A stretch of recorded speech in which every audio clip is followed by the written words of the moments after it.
Hello दोस्तों, welcome back to my YouTube channel. So finally इतने दिनों के बाद मैं इस मंगा स्टोरी की भी नेक्स्ट पार्ट लेकर आ गई हूँ, क्योंकि मैं दूसरी मंगा स्टोरी एक्सप्लेन कर रही थी और मुझे वो एंड करना था। सो आज का ये एपिसोड काफी ज्यादा स्पेशल और धमाकेदार है एंड इस एपिसोड के बाद स्टोरी काफी ज्यादा इंटरेस्टिंग होने वाली है। सो आई होप आप लोगों ने जितना उस स्टोरी को प्यार दिया है उतना इस स्टोरी को भी देंगे। तो चलिए हिंदी एक्सप्लेनेशन शुरू करते हैं। सो लास्ट एपिसोड में हमने देखा था लेता युआन से कहती है यहाँ पर पहले से ही काफी ज्यादा लोग खड़े हुए हैं, तो आप यहाँ पर देर से आए हैं तो आपको भी लाइन में खड़ा होना होगा। युआन तो ऐसा सुनकर शॉक रह जाता है। तभी लेता कहती है क्या तुम लाइन में नहीं खड़ा होना चाहते हो? तो फिर ठीक है, मुझे मनी दो तो मैं तुम्हारी जरूरतों को पहले पूरा करूंगी। युआन वहाँ पर एक स्टाफ को बुलाता है जहाँ पर वो लोग काफी ज्यादा मनी लाए हुए थे, यानी कि गोल्ड, सिल्वर और ज्वेलरी काफी ज्यादा थी। लेता ऐसा देखकर काफी ज्यादा शॉक और सरप्राइज रह जाती है। वहाँ पर खड़े हुए सारे लोग कहने लगते हैं तो ये इतनी सारी मनी लाइन में फर्स्ट जाने के लिए लाई है। दूसरा आदमी कहता है लगता है ये आदमी इस कैपिटल का सबसे अमीर आदमी है।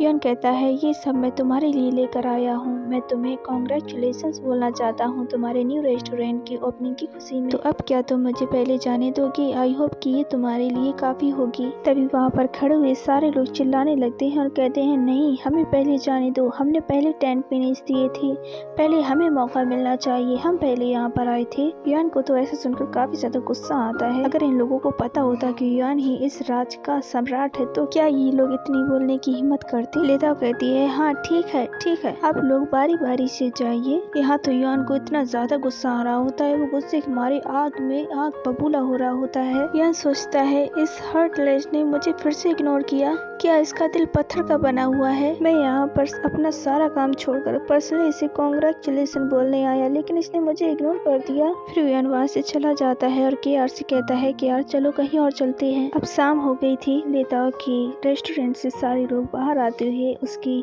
डिशेस की तारीफ कर रहे होते हैं और कहते हैं आज तो बहुत अच्छा लगा। लेता कहती है यहाँ पर फिर से आप लोग आना। यालिंग लेता से कहता है लेता मुझे विश्वास नहीं होता, मुझे तो लगा था कि आज हमने इन्हें फ्री में ऑफर दिया है तो हमारा लॉस होगा, लेकिन हमें तो आज काफी प्रॉफिट हुआ है। लेता तुमने ये अर्जेंट चार्ज का सुझाव कहाँ से ढूंढा? लेता कहती है फ्यूचर में इससे हमारे लूना टॉप रेस्टोरेंट की रेपुटेशन बनी रहेगी और मेरे दिमाग में एक नई डिश बनाने का आइडिया चल रहा है। यालिंग कहता है अच्छा वो कौन सी डिश है, जरा मुझे भी बताओ। लेता कहती है मेरी नई डिश आने वाली, उसका नाम हॉट पॉट होगा। मुझे पता है कि इससे पहले ना तुमने इसका नाम और ना ही इसका टेस्ट किया होगा। यालिंग कहता है नाम सुनने में तो काफी ज्यादा अमेजिंग लग रहा है। तभी वहाँ पर केआर आता है और कहता है लेता क्या तुमने मेरे फादर को देखा? लेता कहती है हाँ वो यहाँ पर आए थे कुछ देर पहले। यान तो यहाँ पर बुरी तरह से ड्रिंक किए हुए पड़ा हुआ था। केआर कहता है वो ड्रंक्ड हैं। लेता कहती है जब ये यहाँ पर आए थे तब तो इन्होंने मुझे नहीं बताया था कि ये ड्रंक्ड हैं, इन्होंने कब ड्रिंक की थी? और वो हंसते हुए कहती है ये इस तरह लेटे हुए काइंड और क्यूट दिखते हैं, ये ऐसे ही अच्छे लगते हैं। फिर यान थोड़ा सा होश में आता है और कहता है अब तुम खुश हो ना? लेता कहती है तुम ये क्या कह रहे हो? यान कहता है कल मैं सारा काम देर रात तक खत्म करता रहा और मैंने आज की सारी मिनिस्टर्स के साथ मीटिंग्स कैंसिल कर दी, केवल इसलिए क्योंकि मैं तुम्हें कॉन्ग्रेचुलेशंस बोलना चाहता था, लेकिन तुम मुझे देखने के बाद बिल्कुल भी खुश नहीं हुई और तुमने मुझे इग्नोर किया और मुझे अंदर भी नहीं आने दिया।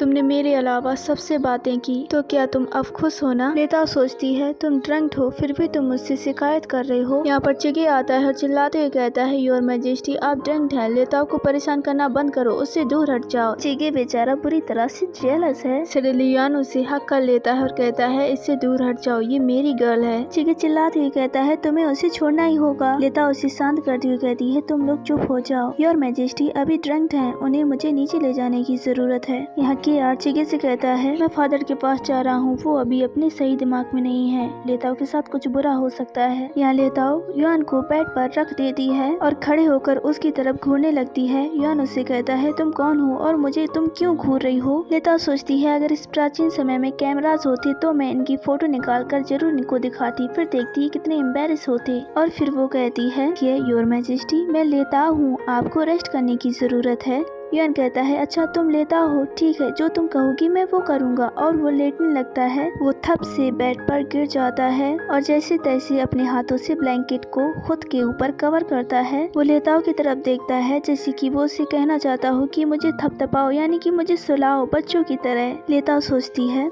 ये जब ड्रंक है तो ये बच्चों की तरह क्यों पेश आ रहे हैं। फिर लेताओ भी अपने ख्याल को हटा देती है, युआन को सुलाने लगती है। युआन सो जाता है। लेताओ कहती है, योर मैजेस्टी अब मैं जा रही हूँ, तुम सो जाओ। युआन उसका हाथ पकड़ लेता है और कहता है, मुझे मत छोड़ो, अगर तुम अभी यहाँ से चलेगी तो फिर तुम मुझे छोड़ दोगी जैसा कि तुमने पिछली बार किया था। लेताओ कहती है, योर मैजेस्टी मैं नहीं छोड़ूंगी, मैं प्रॉमिस करती हूँ, मैं आपकी मिड ऑटम बैंक्वेट में जरूर आऊंगी। फाइनली अब युआन सो जाता है और कहता है, तो तुम अपना प्रॉमिस याद रखना। तभी वहाँ पर केआर आ जाता है। उसका फेस गुस्से में लग रहा था, साफ साफ दिख रहा था कि वो कितना ज्यादा गुस्से में है और जेलस है। वो लेताओ से कहता है, लेताओ तुम यहाँ से जाओ, मैं फादर को देख लूंगा। लेताओ सडनली उठ जाती है और सोचती है कि यार यहाँ पर कब आ गया, क्या उसने सब कुछ देख लिया। और फिर वो वहाँ से भाग जाती है और सोचती है ये कितना एम्बेरसिंग है। केआर गुस्से में कहता है, एक लड़का ड्रंक हो और उसके साथ एक लड़की हो तो क्या हो सकता है, अगर मैं यहाँ पर टाइम पे नहीं आता तो पता नहीं क्या हो सकता था। केआर युआन के पास आता है और उसे ब्लैंकेट से कवर करता है और कहता है, भूल जाओ इसे, ये ड्रिंक है और कुछ नहीं। और फिर वहीं पर उसके पास बैठ जाता है। अब मॉर्निंग हो चुकी थी। लेताओ की मदर उसे तैयार कर रही होती है क्योंकि उसे मिड ऑटम बैंक्वेट में जाना था। लेताओ अपनी मदर से कहती है, मदर मुझे इतना तैयार करने की क्या जरूरत है, बस वो एक बैंक्वेट ही तो है। लेताओ की मदर कहती है, ज्यादा बातें मत करो, बस मैंने जितना कहा है उतना करो। याद रखना आज तुम्हें उस प्लेस में सबसे ज्यादा ब्यूटीफुल वुमेन दिखना है। अब लेताओ को तो ये बात पता ही नहीं है कि उसके मदर फादर उसकी शादी करने की तैयारी कर रहे हैं। फिर हमें जनरल के मेंशन में चिकी का फादर चिकी से कहता है, आज इस फेस्टिवल की रात लेताओ के मदर फादर उसके लिए हस्बैंड ढूंढना चाहते हैं, तो तुम्हें उसकी मदर के सामने अच्छे से पेश आना होगा। वैसे भी उसकी मदर की नजरों में तुम काफी ज्यादा अच्छे हो, तो तुम अपना बेस्ट ट्राई करना। चिकी कहता है, यस सर, मैं समझ गया। अब बैंक्वेट स्टार्ट हो चुकी थी। वहाँ पर हर जगह के लोग आने जाने लगे थे। यहाँ पर दो लोग एक दूसरे को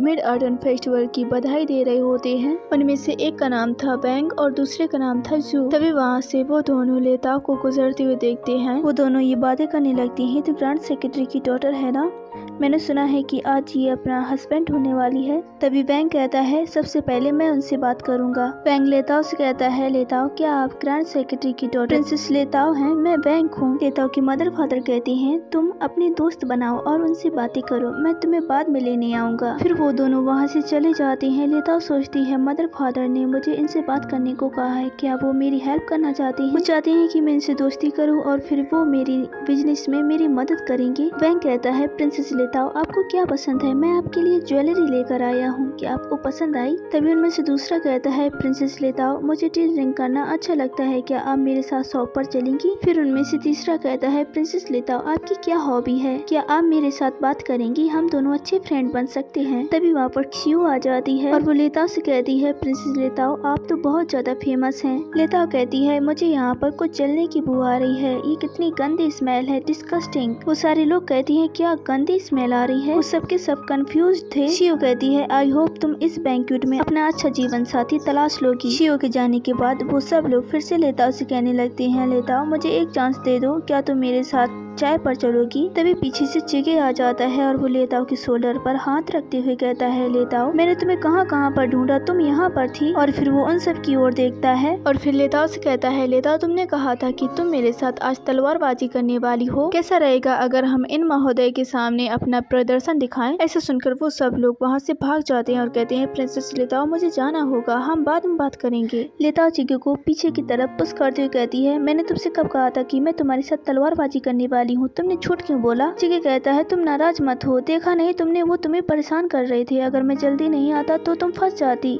लेताओ कहती है, ठीक है, अच्छा तुम ये बताओ क्या तुम अकेले आए हो? चिगे सोचता है उसके डैडी कह रहे होते हैं, कम ऑन मेरे बच्चे, डैडी तुम्हारे पीछे हैं, चिगे सबसे ग्रेट है। और फिर वो लेताओ से कहता है, मेरे फादर कुछ बड़े लोगों से बात कर रहे हैं। यहाँ अगली सीन में हॉल में सब लोग युआन को ग्रीटिंग करते हैं। युआन सब लोगों को खड़ा होने को कहता है और फिर वो वहाँ पर लेताओ को देखता है और सोचता है, उसने मुझसे प्रॉमिस किया था कि वो आज यहाँ पर आएगी। और फिर वो लास्ट नाइट की बातें याद करता है और वो सोचता है, मैंने लास्ट नाइट को अपने आप को कितना ह्यूमिलेट किया। यहाँ हॉल में सब लोग अपनी अपनी जगह पर बैठे हुए होते हैं। तभी दो लड़कियां बातें कर रही होती हैं। वो चिकी के बारे में बातें कर रही होती हैं। वो कहती हैं, ये तो जनरल का बेटा है ना, ये कितना हैंडसम है, मैं चाहती हूँ कि यही मेरा हस्बैंड बने। ये चिकी लेताओ से कहता है, लेताओ ये सब लोग मेरे बारे में बातें कर रही हैं, मुझे कुछ अच्छा नहीं लग रहा है। लेताओ कहती है कोई बात नहीं, ये लोग तुम्हें खा नहीं जाएंगे। यहाँ युआन उन दोनों को बातें करते हुए देख रहा होता है और कहता है चिगे ये फिर से वही, और ये लेताओ कितने क्लोज क्यों है? जेलसी। यहाँ चीफ मिनिस्टर से कहता है जाओ जल्दी लेताओ को बुला कर लाओ, मुझे उससे कुछ कहना है। चीफ मिनिस्टर लेताओ से कहते हैं महाराज आपको बुला रहे हैं, उन्हें आपसे कुछ कहना है। लेताओ सभा के बीच में आती है और कहती है योर मैजेस्टी मैं आपके लिए क्या कर सकती हूँ? यहाँ लेताओ से कहता है तुम वहाँ पर बैठ जाओ। वहाँ पर मतलब कॉन्क्यूबाइन चियो के पास वाली जगह पर। चियो तो ऐसा सुनकर काफी ज्यादा गुस्से में आ जाती है और कहती है योर मैजेस्टी आप ये क्या कह रहे हैं? माना कि प्रिंसेस लेताओ ग्रैंड सेक्रेटरी की डॉटर है, लेकिन वो मेरे पास कैसे बैठ सकती हैं? यान कहता है मैंने कहा कि वो वहीं पर बैठेगी। तभी लेताओ के फादर खड़े होते हैं और कहते हैं योर मैजेस्टी आपकी इस काइंडनेस के लिए मैं आपको धन्यवाद कहना चाहूंगा, लेकिन मेरी डॉटर इस सभा में बिल्कुल ना के समान है, वो इस काइंडनेस की हकदार नहीं है। योर मैजेस्टी मैं आपसे प्रार्थना करता हूँ कि आप अपने इस आदेश को वापस ले लें। यहाँ युआन अपने मन में सोचता है कि ग्रैंड सेक्रेटरी मेरे आदेश का विरोध क्यों कर रहे हैं, क्या उन्होंने मेरे माइंड को पढ़ लिया है? सडनली केआर खड़ा होता है और कहता है योर मैजेस्टी प्रिंसेस लेताओ बचपन से मेरे स्टडी में भागीदारी रही है, तो क्यों ना वो मेरे पास बैठ जाए। युआन को ना चाहते हुए भी हाँ करना पड़ता है। लेताओ युआन को थैंक्स बोलती है और केआर के पास जाकर बैठ जाती है। लेताओ केआर को थैंक्स बोलती है। केआर कहता है कोई बात नहीं, तुम यहाँ पर बैठो, मुझे अच्छा लग रहा है। और यहाँ पर चिगे और केआर दोनों एक दूसरे की तरफ देख रहे होते हैं जैसे कि उन दोनों में लड़ाई चल रही हो। फिर सीन हमें बैंक्वेट की पहले की दिखाई जाती है जब चिगे ने केआर से कहा था कि मुझे ब्लेम मत करना कि मैंने तुम्हें नहीं बताया। लेताओ कि मदर फादर उसके लिए इस बैंक्वेट में अच्छा हस्बैंड ढूंढना चाहते हैं और मुझे पता है कि तुम लेताओ के लिए क्या फील करती हो, क्यों ना हम दोनों में बैट लग जाए। फिर सीन हमें फिर से बैंक्वेट की दिखाई जाती है। केआर कहता है कम ऑन केआर तुम चिगे से नहीं हार सकती, तुम ये कर सकती हो। और फिर लेताओ को केआर अपने हाथों से फूट देने लगता है। लेताओ भी उसके साथ हंस हंस कर बातें कर रही थी। यहाँ पर युआन उन दोनों की बातें गुस्से में सुन रहा होता है और सोच रहा होता है यहाँ पर मेरे कितने सारे विरोधी हैं, आखिरकार मेरे विरोधी इतने ज्यादा क्यों हैं? फिर चियो कहती है योर मैजेस्टी क्राउन प्रिंस और प्रिंसेस लेताओ साथ में अच्छे लगती हैं और प्रिंसेस लेताओ शादी के लायक भी हो गई हैं, तो क्यों ना योर मैजेस्टी आप इन दोनों की शादी करवा दें। यान कहता है ये जान जाए ये ग्रैंड सेक्रेटरी की फैमिली के अफेयर्स हैं, मैं बीच में कुछ नहीं बोल सकता। ये जान जाए जो कि चियो का ही फुल नेम था। फिर लेताओ की मदर खड़ी होती है और कहती हैं योर मैजेस्टी आप कॉन्क्यूबाइन युई को ब्लेम मत कीजिए, मेरी बेटी अब शादी के लायक हो चुकी है, अगर एम्परर उसके लिए वर ढूंढेंगे तो ये हमारे लिए वैभव की बात होगी। यान सोचता है कि ग्रैंड सेक्रेटरी के वाइफ के पास और भी विचार हैं। लेताओ तो ऐसा सुनकर बिल्कुल शॉक रह जाती है और सोचती है मदर फादर मेरी शादी कराना चाहती हैं कि आप दोनों मुझे बिल्कुल भी प्यार नहीं करते हैं। लेताओ यान की तरफ देखती है और वो ऐसे देखती है जैसे वो कहना चाह रही हो कि वो मना कर दे। यान ये बात समझ जाता है और स्माइल करता है और फिर वो कहता है प्रिंस और चिगे दोनों शादी के लायक हो चुके हैं। यहाँ पर बहुत सारी लड़कियाँ आई हैं जो कि राजघराने से बिलोंग करती हैं, इनमें से जो भी आपको पसंद आएगी मैं उनकी आपसे शादी कराऊंगा। यान क्या तुम्हें कोई बहाना दूसरा नहीं मिला था, तुमने उन दोनों को फांस दिया। लेताओ स्माइल करती है और कहती है ये अच्छा हुआ, और वो उन लड़कियों की तरफ देखते हुए सोचती है मुझे भी तो देखने दो,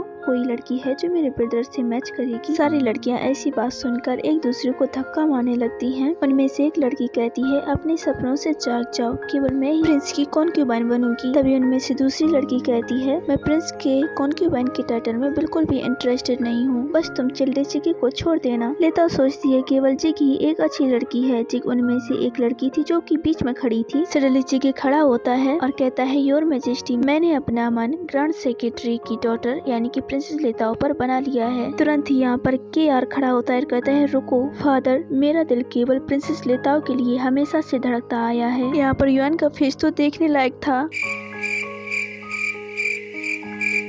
और चिगे केआर फिर चिगे युआन से कहता है योर मैजेस्टी मैं आपसे प्रार्थना करता हूँ लेताओ मुझे दे दीजिए। केआर कहता है फादर मैं आपसे प्रार्थना करता हूँ लेताओ कि मेरे साथ शादी करवाइए।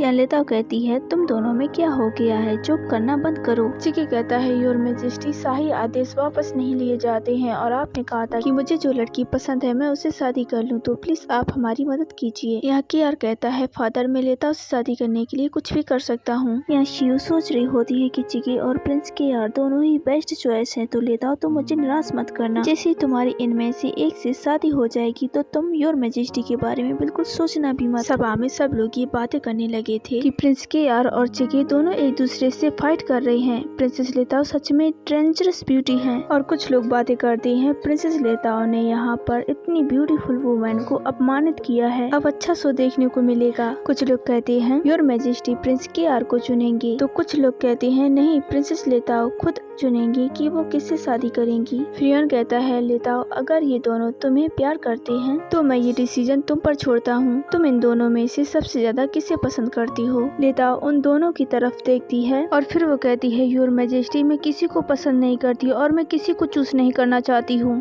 फिर से कान खुशकियाँ होने लगती हैं कि प्रिंसेस लेताओ किसी को भी नहीं पसंद करती हैं, कैसी एहसान फरामोश हैं ये। युआन ऐसा सुनकर स्माइल करता है और सोचता है मुझे पता था ये। और फिर युआन कहता है प्रिंसेस लेताओ ना ही प्रिंस को पसंद करती हैं और ना ही चिकी को पसंद करती हैं। आप लोगों को ये पता नहीं है कि मैं प्रिंसेस लेताओ से वादा कर चुका हूँ कि वो अपनी शादी फ्रीली करेंगी, यानी कि वो अपनी मर्जी से शादी करेंगी, तो मैं उन्हें फोर्स नहीं कर सकता हूँ। और जैसा कि मैंने आदेश दिया था तो इन दोनों की शादी करवानी है। उनमें से जो लड़कियां आई थी युआन उनमें से ही एक एक चूज कर लेता है दोनों के लिए। केआर और चिकी दोनों ही मना कर रहे होते हैं। युआन केआर से कहता है केआर तुम तो युंगची का फ्यूचर हो, आपकी शादी इस राज्य के लिए मायने रखती है, ये आप पर निर्भर नहीं है। केआर को ना चाहते हुए भी उसे हाँ करना पड़ता है। चिकी मना करने वाला होता है तभी उसका फादर खड़ा होता है और वो हाँ कर देता है। चिकी कुछ बोलने वाला होता है तभी उसका फादर कहता है चुप रहो। युआन कहता है ठीक है, अब कोई ऑब्जेक्शन नहीं है तो मैं तुम दोनों की मैरिज सेटल कर देता हूँ। फिर सियो कहती है योर मैजेस्टी